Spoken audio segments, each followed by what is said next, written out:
In news from Jamaica, is the church shielding child predators? It's a serious allegation, but children's advocate Diane Gordon Harrison says her office has been receiving reports of sexual abuse against children by senior members of the clergy. Mrs. Gordon Harrison spoke of the disturbing development as she addressed the inaugural Fraud and Anti-Corruption Conference on Monday. The children's advocate says the alleged sexual misdemeanors are leveled against deacons, elders, and prayer warriors. She's also expressing concern about how the nation's most vulnerable are being treated. Mrs. Gordon Harrison notes that children suffer daily in Jamaica as victims of crime.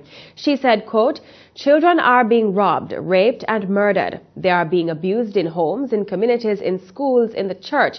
And so it is common knowledge that children are victims," end quote. She is, however, adamant that the agency she leads, the Office of the Children's Advocate, OCA, will not relent in its fight to nab perpetrators. She explains that once a report is deemed credible and warrants an investigation, her agency will conduct the necessary probe. Meanwhile, the dialogue continued on Monday about the impact of persistent corruption on the nation's socio-economic stability. For his part, Governor General Sir Patrick Allen reasoned that only an equitable society will guarantee change. He says politicians and other critical stakeholders have a role to play in ensuring corruption is held at bay. We cannot liberate our people from poverty unless we eradicate systemic corruption, which constantly makes some rich and others poor, some as high rollers and others as no rollers, some who can afford and others who cannot.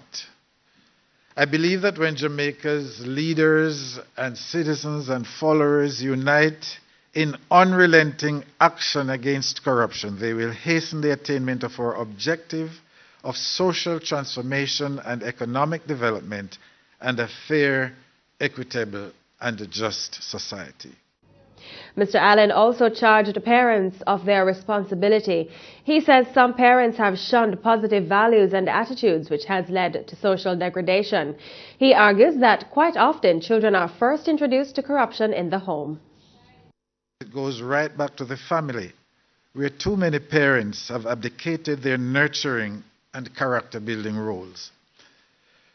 Very often, a child's first introduction to corruption and corrupt practices is in the home. They witness parents or guardians stealing electricity and water and eluding the authorities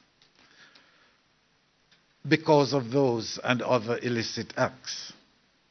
In these instances, they are used as the lookout and later forced or enticed into crime. I want to say and declare, ladies and gentlemen, that corruption abuses children. Jamaica is hosting its first Fraud and Anti-Corruption Conference. The event is being staged by the Office of the Contractor General, OCG, under the theme Confronting Corruption, Empowering a Generation, Transforming a Nation. Last week, Jamaicans mourned the gruesome killing of a 14-year-old student in the wee hours of the morning as she prepared for school. An autopsy later confirmed that Kelicia Simpson, who resided in Yala, St. Thomas, was 4 months pregnant. The astonishing incident resulted in renewed calls for an end to inappropriate relationships between adult men and girls and stronger penalties for perpetrators of crimes against women and children.